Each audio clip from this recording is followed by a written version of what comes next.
Salut la compagnie, c'est Jules Melon et aujourd'hui dans un Ciné Critique, retour vers le cinéma du Hollandais violent, c'est son surnom, Paul Verhoeven. Ça faisait un petit moment que je n'avais pas évoqué l'un de ses films sur la chaîne, mais j'ai quand même pas mal écumé sa filmographie à travers diverses vidéos ces dernières années. Je m'étais arrêté, je crois d'ailleurs, sur son second, Turkish Delight. C'est donc en toute logique que je m'intéresse ici à son troisième opus, sorti en 1975, Katie Tipple, ou en version originale, Ketje Tipple, puisqu'on est dans sa période néerlandaise, donc le début de sa carrière.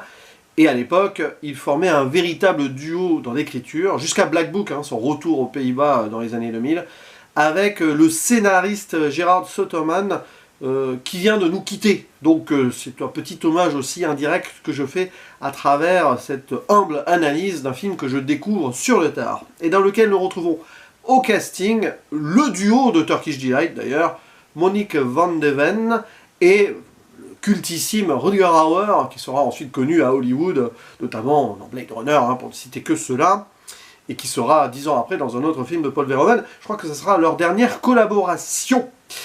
Et il s'agit ici d'un drame historique et social, adapté d'un roman, presque du même nom, mais Ketje Trotten, Ketje oui, mais Trotten, je ne sais pas ce que ça veut dire d'ailleurs, en langue néerlandaise, écrit par Neil Doof, qui était quasiment autobiographique. Donc cette dame-là a raconté sa vie, et ici transposée donc à travers le personnage de Ketje. Et on va suivre justement celle-ci, qui est la fille d'une famille qui va quitter la campagne, exode rural, à la fin du 19e siècle aux Pays-Bas, pour aller en ville, je crois, à Amsterdam, si je ne me trompe pas. Et bah oui, parce qu'ils sont pauvres, la misère est totale, et arrivés là-bas, ils sont pleins d'espoir, vous voyez. Sauf que sur place, ça sera limite pire, et surtout encore plus violent pour chacun des membres de la famille. Mais on va suivre surtout Ketje, qui va essayer de vivre de ses propres ailes quand même, de s'émanciper aussi, c'est difficile, et elle va découvrir les affres donc d'une vie urbaine très ancrée dans le capitalisme et la violence des hommes. Je simplifie globalement, mais c'est cela. Et alors, on est pleinement dans le cinéma de Paul Verhoeven ici, qui a souvent joué sur ça, notamment sexe et violence, dans une société très capitaliste, justement. Là, on est vraiment dans l'essor de cela. Et c'est frontal, c'est brutal, il y a des scènes même très directes, et qui sont pas faciles à voir, bien sûr, mais c'est le mal nécessaire, justement, pour le déconstruire, et faire réfléchir le spectateur sur cette tragédie absolue. Et cela fonctionne aussi comme un véritable dilemme. C'est souvent cela aussi, le cinéma de Paul Verhoeven, c'est qu'il y a beaucoup d'ambiguïté. Certes, on pourrait voir ceci comme un brûlot social très de gauche, et en soi ça l'est, mais il va questionner aussi les choix de certaines personnes, même qui seraient normalement très humaines par rapport à d'autres qui le sont moins. C'est pour ça qu'il y a beaucoup de zones de gris, et que c'est pas évident, et que c'est très dur sur l'homme, justement, ce cinéma-là. Et on a ici, bon, on l'avait un peu dans Turkish Delight, j'ai pas vu le premier long métrage encore, parce que difficile à trouver d'une bonne qualité en tout cas, donc tant que c'est pas acceptable de façon visuelle me concernant, je ne le regarde pas, je vais pas faire n'importe quoi non plus. Mais là, oui, il poursuit ce qu'il a fait dans Turkish Delight, mais en transposant dans un film donc un peu plus historique. Il le fera encore par la suite, je crois que son Soldier of Orange évidemment l'est, fatalement, Black Book aussi, pour ne citer que ceci évidemment, de cette période néerlandaise là que j'ai en tête. Et il va donc creuser un peu dans les affres de cette construction sociale qui est la sienne dans son monde contemporain et qui est encore la nôtre autrement, encore de façon plus néolibérale. Et du coup, il développe son cinéma ainsi en mode tragédie, en mode descente aux enfers aussi, en mode espoir déchu et déçu, mais avec aussi cette possibilité peut-être de liberté qui va s'offrir, peut-être plus par l'ancrage social que par l'appât du gain et l'ambition. Parce que c'est un peu ça aussi le problème. D'ailleurs, cette famille-là, donc de Ketje, c'est terrible ce qui va se passer. C'est terrible. Je ferai une zone spoiler quand même pour, on va dire, une forme de finalité, une scène de déchirement absolu. Bon, ce qui est donc très fort ici, c'est qu'on a un véritable brûlot, là le mot est pas galvaudé, qui nous montre la noirceur de cette vie. Souvent d'ailleurs par un éclairage ou une photographie très sombre. chef-op étant Yann de Bont, et oui, c'était son collègue aussi à l'époque, avant que celui-ci ne fasse aussi des films, notamment à Hollywood, très différents de celui-ci. D'ailleurs, voir la versatilité de leur carrière à ces artistes-là, c'est toujours étonnant et toujours surprenant, même si Verhoeven est toujours resté fidèle à lui-même, évidemment, pour le coup, lui, dans ses thématiques. Et il y a donc ce travail très nocturne, très pluvieux, évidemment, de ce départ déjà de la campagne, qui annonce quelque chose avec un chant patriotico ou social. C'est vrai qu'au début on se pose la question, parce que c'est la Marseillaise, mais cette Marseillaise-là, hein, qui est notre hymne national, a été reprise par des courants ouvriers, voire communistes et socialistes, postérieurs à cette fin du 19e siècle. Et en fait, ici, on comprend l'idée, oui, c'est plutôt sur le côté travailleur que ce chant est entonné, alors que chez nous, c'est plus patriote. Et comment on retourne les choses.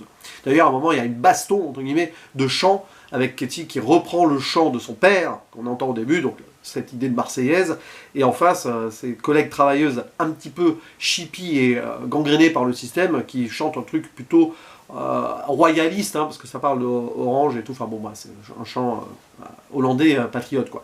Bon, il y a cette idée-là, et donc, je le disais, pluvieux, gris, sombre, noir, et puis après, vie nocturne, urbaine, quand ça va mal. Et à un moment, il va y avoir, on va dire, peut-être l'espoir, et là, on va être plutôt dans le dur, dans le faux paradis, parce que, en fait, c'est pas si simple que ça.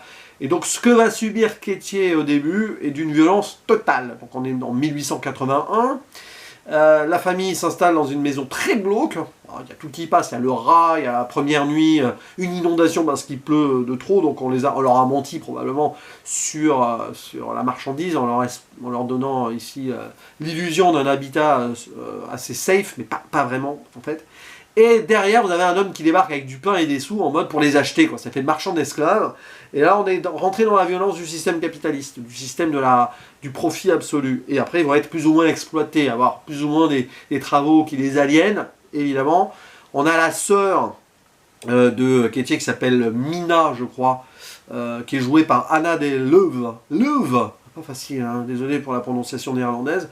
Terrible, hein, ce rôle-là, parce qu'elle, on le voit d'ailleurs, il y a ce destin qui s'inscrit en elle quand elle décide de faire l'amour contre des provisions ou de l'argent, je sais plus, avec le capitaine du bateau, alors que on sent qu'Etty a autre chose en tête, a envie d'avoir une élévation un peu sociale, autre et culturelle. Elle le lit du Jules Verne, c'est amusant, elle frappe le capitaine avec un livre de Jules Verne, je ne sais pas si c'est 20 milieux sous les mers, j'ai pas vu, je me souviens plus le titre, mais ça serait très drôle. Bon, il y a ça, et évidemment, le destin de Mina va s'inscrire ensuite, puisqu'elle va travailler en tant que fille de joie dans une maison close. Et c'est frontalement montré par Paul Verhoeven. Ce qui est à la fois dérangeant, mais ça doit l'être pour aussi ce que ça doit montrer. Il y a d'autres scènes qui sont encore plus dérangeantes. Quand Mina, du coup, bon, ok, ça, oui, mais surtout Ketty va trouver un travail dans une sorte de laverie et tout. Elle n'est pas acceptée par les dames de la ville, avec ses cheveux d'or et tout, vous voyez, un peu la paysanne, etc. Il y a de la violence, même entre elles, alors qu'elles sont toutes logées à la même enseigne et exploitées. Elle fuit le viol potentiel du patron, elle s'en va, mais derrière, elle va quand même se faire violer très violemment par son patron d'après, par le propriétaire d'un endroit où elle bosse. Et ce viol-là, c'est horrible. Voilà. Alors, toutes les scènes de viol sont horribles au cinéma, ça dépend aussi comment vous montrez, l'intention de la montrer, mais de toute façon, vous en sortez toujours là avec une crispation absolue, on pense de Irréversible et tout. Mais là, justement, ça fait peut-être partie du top 5 des scènes qui m'ont le plus, on va dire, mis mal à l'aise des films que j'ai pu voir avec... voilà. Et ça peut poser un problème d'ailleurs. Parce que oui, on voit le violeur qui arrive, techniquement le pénis en érection à l'air, il n'y a rien qui est caché. Et après, ce qui se passe dans cette scène, avec le sang hein, qui en ressort, est encore plus terrible. Voilà, je reste vague, mais l'idée, elle est là.